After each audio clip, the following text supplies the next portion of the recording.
सतगुरु की प्यारी सत्कार युग साथ संगत जी, राधा स्वामी जी।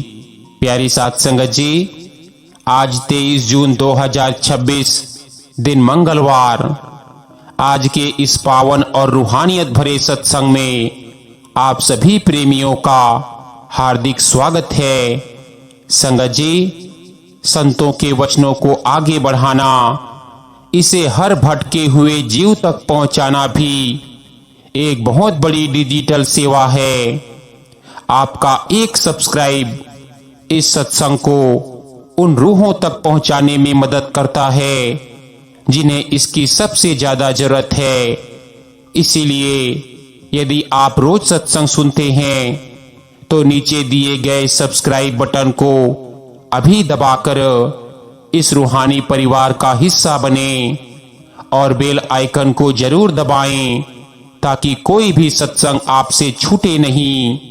तो आइए अपने अपने गुरु महाराज को याद करके आज के इस सत्संग को ध्यान पूर्वक श्रवण करें।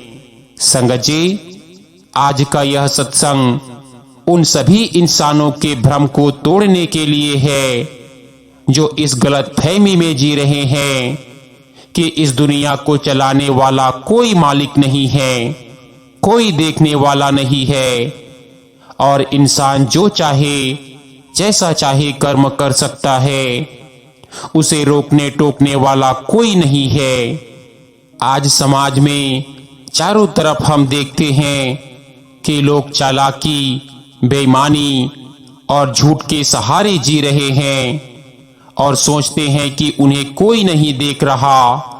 वे बंद कमरों में, अंधेरे में या दूसरों की नजरों से छिपकर ऐसे कर्म कर बैठते हैं जो उनकी आत्मा को गहरे गर्त में धकेल देते हैं। उनका मानना होता है कि जब कोई गवाह नहीं, कोई देखने वाली आंख नहीं, तो फिर डर कैसा। लेकिन वे भूल जाते हैं कि संत तुलसी साहिब ने अपनी वाणी में कितनी गहरी बात समझाई है कि कर्म बिना नहीं छूट सके, चाहे जब तप करे अनेक। सतगुरु कृपा जब होएगी, तब कटी है कर्म विवेक। संगत जी, इस पूरे ब्रह्मांड का एक अकाट्य नियम है, एक ऐसा कानून है जिसे कभी बदला नहीं जा सकता, और वह है कर्म का नियम। इस संसार में जो कुछ भी घटित हो रहा है उसके पीछे कर्मों का एक बहुत बड़ा जाल है। कोई भी इंसान इस गलत फहमी में ना रहे कि उसका किया हुआ कोई भी छोटा या बड़ा कर्म बेकार चला जाएगा या छिप जाएगा। इंसान सोचता है कि उसने चुपचाप किसी को धोखा दे दिया, किसी का हक मार लिया, किसी का दिल दुखा दिया और दुनिया को पता नहीं चला तो वह बच गया।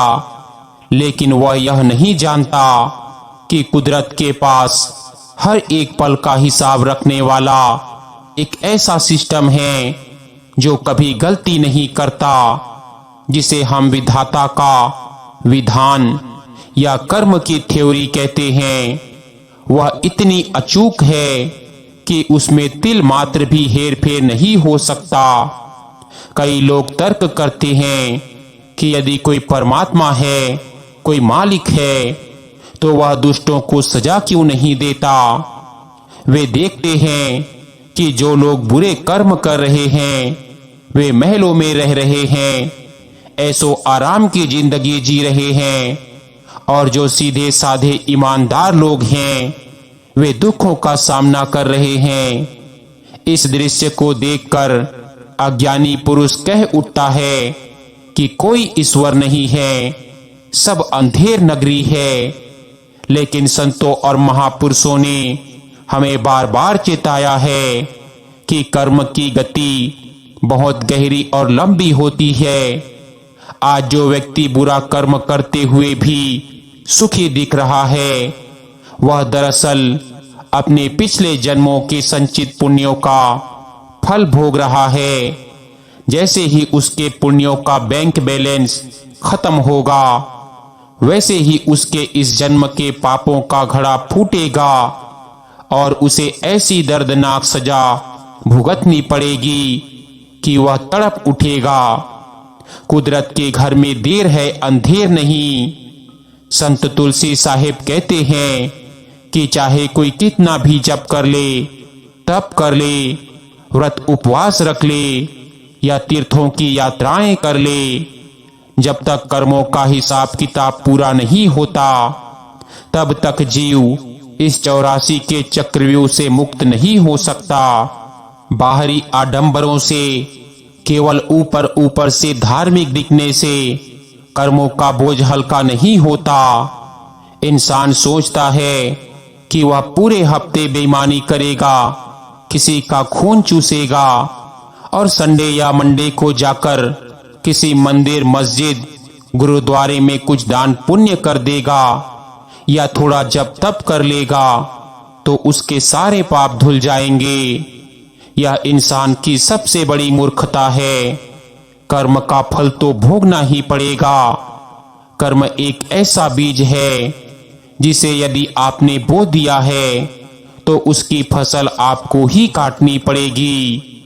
अगर आपने बबूल का पेड़ बोया है तो आप उसमें से आम के फल की उम्मीद कैसे कर सकते हैं? जो लोग यह कहते हैं कि मालिक नहीं है, वे वास्तव में अपने मन के हाथों मजबूर हैं। मन बड़ा चालाक है। वह इंसान को पाप कर्मों में धकेलने के लिए ऐसे कुतर्क गढ़ता है। मन कहता है कि खाओ पियो ऐश करो। किसने देखा है अगला जन्म? किसने देखा है भगवान को? लेकिन जब मौत का समय आता है, जब यमदूत सामने खड़े होते हैं और जब इस शरीर की सारी ताकतें जवाब दे जाती है, तब जीव को समझ में आता है कि उसने कितनी बड़ी भूल कर दी। उस समय पछताने से क्या होत जब चिड़िया चुग गई खेत। कुदरत की अदालत में कोई वकीलों की दलीलें नहीं चलती, वहां कोई रिश्वत नहीं चलती, वहां कोई झूठे गवाह पेश नहीं किए जा सकते। वहां तो आपकी आत्मा पर छपे हुए कर्मों के संस्कार ही आपके सबसे बड़े गवाह होते हैं। हमारी हर सोच, हमारी हर भावना, हमारा हर एक शब्द और हमारा हर एक कृत्य इस ब्रह्मांड के भीतर एक तरंग छोड़ता है। वह तरंग लौटकर हमारे पास ही आती है। अगर हम किसी को दुख देते हैं तो वह दुख किसी न किसी रूप में, बीमारी के रूप में, मानसिक तनाव के रूप में, पारिवारिक कलह के रूप में या व्यापार में घाटे के रूप में हमारे पास वापस आता है। संसार का नियम है कि क्रिया की प्रतिक्रिया होती है। इसीलिए जो लोग यह सोचकर बेखौफ घूम रहे हैं कि उन्हें कोई देखने वाला नहीं है, वे वास्तव में अपनी ही आंखों पर पट्टी बांधकर गहरे कुएं की तरफ भाग रहे हैं। मालिक को बाहर खोजने की जरूरत नहीं है, वह तो हर घट में बैठा हुआ है। वह हमारी रग रग से वाकिफ है। हम जो मन में सोचते भी हैं उसका पता भी उस कुल मालिक को होता है। फिर हम उससे कैसे छिप सकते हैं? संत तुलसी साहिब अपनी वाणी के दूसरे कड़ी में कहते हैं कि सतगुर कृपा जब होएगी तब कटी है कर्म विवेक। इसका मतलब यह है कि कर्मों का यह जो भयानक जाल है, जिससे निकल पाना किसी आम इंसान के बस की बात नहीं है, उससे केवल और केवल पूर्ण सतगुरु की कृपा ही बचा सकती है। सतगुरु जब किसी जीव पर दया करते हैं तो उसे नाम की दात बख्शते हैं। वह नाम की कमाई, वह शब्द की धुन जीव के भीतर एक ऐसा विवेक, एक ऐसी समझ पैदा करती है जिससे उसे सही और गलत का अंतर साफ दिखाई देने लगता है। विवेक का अर्थ है वह जागृति, वह रोशनी जिसके आने पर अज्ञान का अंधेरा दूर हो जाता है। जब सतगुरु की कृपा से जीव के भीतर विवेक जागृत होता है तो वह नए कर्म बनाना बंद कर देता है। वह समझ जाता है कि किसी भी जीव को सताना, किसी के साथ धोखा करना अपने ही पैरों पर कुल्हाड़ी मारने जैसा है। सतगुरु की शरण में आने के बाद जीव सुमिरन और भजन के जरिए अपने पुराने संचित कर्मों के पहाड़ों को भी धीरे धीरे काट देता है। जैसे एक माचिस की तीली लकड़ी के बहुत बड़े ढेर को जलाकर राख कर देती है, वैसे ही सतगुरु का दिया हुआ नाम और उनकी दया मेहर जीव के जन्म जन्मांतरों के पाप कर्मों को जला देती है। लेकिन इसका मतलब यह कतई नहीं है कि गुरु की शरण में आने के बाद इंसान फिर से मनमाने ढंग से बुरे कर्म करने के लिए स्वतंत्र हो जाता है। गुरु की शरण का अर्थ है पूर्ण समर्पण। जो जीव गुरु के वचनों पर चलता है वह कभी किसी का बुरा सोच भी नहीं सकता। वह जानता है कि मालिक हर जगह मौजूद है, वह घट घट वासी है। आज के इस सत्संग का मुख्य उद्देश्य यही है कि हमारे सोए हुए विवेक को जगाया जाए। हमें इस बात का एहसास कराया जाए कि हमारी हर सांस की गिनती हो रही है। हम जो कुछ भी इस संसार में कर रहे हैं वह सब एक डायरी में दर्ज हो रहा है। जो लोग नास्तिकता का चोला ओढ़कर मालिक के अस्तित्व को नकार कर पाप की राह पर चल रहे हैं, वे वास्तव में तरस के पात्र हैं। वे अपनी आत्मा को एक ऐसी जेल में बंद कर रहे हैं जिससे निकलने में उन्हें ना जाने कितने जन्म लग जाएंगे। साथ संगत जी, कर्मों की मार बहुत गंभीर होती है। जब कर्म का कूड़ा पड़ता है तो इंसान चिल्लाता है, रोता है, लेकिन उसे बचाने वाला कोई नहीं होता। उस समय धन दौलत, जमीन जायदाद, ऊंचे पद या सगे संबंधी कोई भी काम नहीं आते। सब किनारे खड़े होकर तमाशा देखते हैं। जीव अकेला ही अपने कर्मों की आग में झुलसता है। इसीलिए संतों ने हमें समय रहते सचेत किया है। आज का यह विशेष दिन हमें आत्म मंथन करने का अवसर देता है। हमें अपने भीतर झांकना चाहिए और देखना चाहिए कि हम सुबह से लेकर शाम तक क्या कर्म कर रहे हैं। क्या हमारे कर्म किसी को सुख पहुंचा रहे हैं या हमारी वजह से किसी की आंखों में आंसू आ रहे हैं। यदि हम किसी का भला नहीं कर सकते तो कम से कम हमें किसी का बुरा करने का भी कोई अधिकार नहीं है। मालिक के होने का सबसे बड़ा सबूत यह सृष्टि खुद है। इतनी बड़ी कायनात, इतने सारे ग्रह, यह सूरज, यह चांद, सब एक निश्चित नियम के तहत चल रहे हैं। क्या बिना किसी डायरेक्टर के कोई इतनी बड़ी फिल्म चल सकती है? क्या बिना किसी चालक के कोई गाड़ी अपने आप दौड़ सकती है? नहीं। तो फिर यह इतनी विशाल सृष्टि बिना किसी मालिक के कैसे चल सकती है? वह मालिक है, वह देख रहा है और उसका न्याय बिल्कुल सत्य है।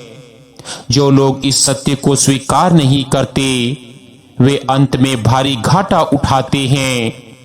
संत तुलसी साहिब की यह वाणी हमें सीधे तौर पर सताती है, झकझोरती है और कहती है कि ऐ इंसान, तू अपने भ्रम से बाहर निकल। जप और तप की ऊपरी परतों से उठकर सच्चे दिल से उस सतगुरु की खोज कर जो तुझे कर्मों के इस अटूट बंधन से मुक्त करा सके। जब तक जीवन में सच्चे गुरु का प्रवेश नहीं होता, जब तक उनकी दया का हाथ हमारे सिर पर नहीं आता, तब तक हम कर्मों की चक्की में पीसते रहेंगे। संगत जी, इंसान की सबसे बड़ी भूल यह है कि वह मालिक को किसी हाड़ मांस के पुतले के रूप में ढूंढता है। वह सोचता है कि कोई व्यक्ति आसमान में बैठा है जिसके पास वही खाता है, और वह दूर से सब पर नजर रख रहा है। चूंकि उसे ऐसा कोई व्यक्ति दिखाई नहीं देता, इसीलिए वह मान लेता है कि कोई मालिक है ही नहीं। लेकिन संतों ने समझाया है कि वह कुल मालिक कोई व्यक्ति नहीं, बल्कि इस पूरे ब्रह्मांड को चलाने वाली एक परम चेतन सत्ता है। एक ऐसी सर्वोच्च ऊर्जा है जो कण कण में रमी हुई है। वह सत्ता हमारे भीतर हमारी आत्मा के रूप में, हमारी चेतना के रूप में हर पल मौजूद है। जब आप कोई गलत काम करने जाते हैं तो सबसे पहले आपके भीतर से एक आवाज आती है, एक हिचकिचाहट होती है, एक डर पैदा होता है। वह डर, वह हिचकिचाहट ही इस बात का प्रमाण है कि आपके भीतर बैठा वह मालिक आपको टोक रहा है, आपको सचेत कर रहा है। लेकिन इंसान अपने मन के वेग में आकर अपनी वासनाओं और लालच के वंशीभूत होकर उस अंदरूनी आवाज को दबा देता है, उसका गला घोंट देता है और फिर कहता है कि मुझे कोई नहीं देख रहा। आपने अपनी अंतर आत्मा की आंखें तो बंद कर ली, लेकिन उस सर्वव्यापी मालिक की नजर से आप कैसे छिप सकते हैं जो आपकी रग रग में समाया हुआ है। इस संसार में कर्म की गति इतनी सूक्ष्म और इतनी जटिल है कि इसे साधारण बुद्धि से समझ पाना नामुमकिन है। कई बार लोग सत्संग में आकर यह सवाल उठाते हैं कि भाई, अगर कर्म का फल मिलता है तो समाज में जो सारे लोग सरेआम बेईमानी कर रहे हैं, दूसरों का हक मार रहे हैं, गरीबों को सता रहे हैं, वे इतने सुखी क्यों हैं? उनके घरों में धन दौलत की नदियां बह रही है, वे बड़ी बड़ी गाड़ियों में घूम रहे हैं, उन्हें कोई बीमारी नहीं होती, कोई दुख नहीं आता। इसके विपरीत जो बेचारा सुबह शाम मालिक का नाम लेता है, किसी का दिल नहीं दुखाता, ईमानदारी की रोटी कमाता है, वह कदम कदम पर दुखों का सामना करता है। उसके घर में तंगी रहती है, बीमारियां रहती है। इसे देखकर कमजोर मन वाले लोग डगमगा जाते हैं और सोचने लगते हैं कि शायद सचमुच इस दुनिया में कोई इंसाफ नहीं है। जो बुरा कर रहा है वही मजे में है। लेकिन संतों ने कर्म के इस विज्ञान को बहुत गहराई से खोला है। वे कहते हैं कि इंसान केवल इस एक जन्म की खिड़की से पूरी सृष्टि को देखने की कोशिश करता है, इसीलिए उसे सब कुछ उलझा हुआ दिखाई देता है। ठीक इसी तरह जो नेक इंसान आज दुख भोग रहा है, वह अपने पिछले किसी जन्म के बुरे प्रारब्ध को काट रहा है, वह अपने पुराने कर्ज को चुका रहा है। लेकिन चूंकि वह आज इस जन्म में नेक कर्म कर रहा है, मालिक का सुमिरन कर रहा है, इसीलिए वह अपने भविष्य के लिए सुख और मुक्ति के बीज बो रहा है। आज का उसका दुख केवल पुराने कर्ज की अदायगी है जो धीरे धीरे खत्म हो रहा है, और उसका आने वाला कल बेहद खूबसूरत और प्रकाशमय होने वाला है। इसीलिए संतों ने कहा है कि कभी भी किसी के वर्तमान सुख या दुख को देखकर उसके कर्मों का फैसला तुरंत मत करो। कुदरत की चक्की चलती जरूर है और बहुत बारीक पीसती है। उसमें देर हो सकती है लेकिन अंधेर कभी नहीं हो सकती। नास्तिकता का चोला ओढ़कर जो लोग बेखौफ होकर घूमते हैं वे वास्तव में अपने अहंकार के नशे में चूर होते हैं। जब इंसान के पास जवानी होती है, धन होता है, ताकत होती है, तो उसे लगता है कि वह अमर है और वह कुछ भी कर सकता है।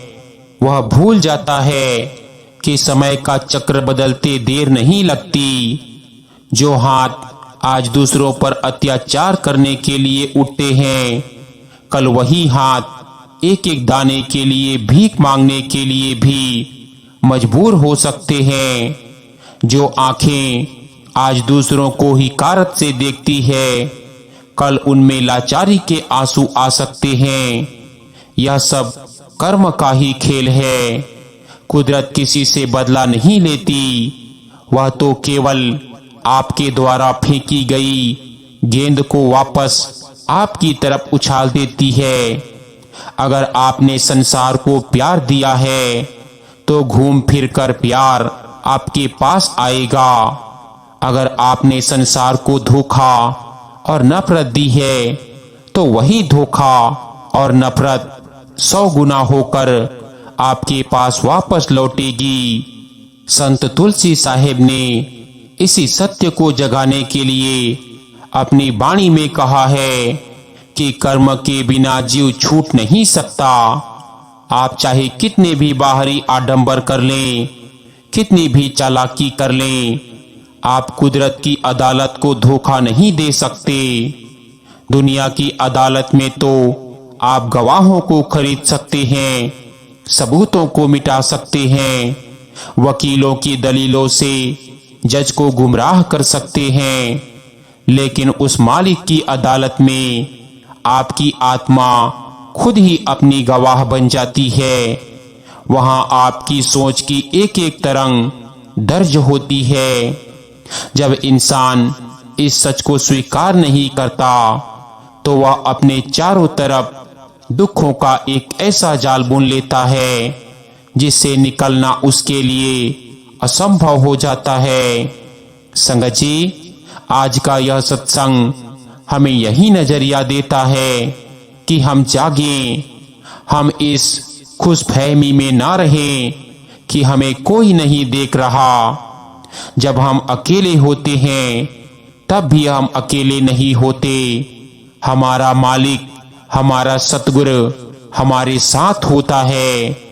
जो इंसान इस भावना को अपने भीतर पक्का कर लेता है कि मेरा मालिक मुझे हर पल देख रहा है, वह कभी सपने में भी किसी का बुरा नहीं कर सकता।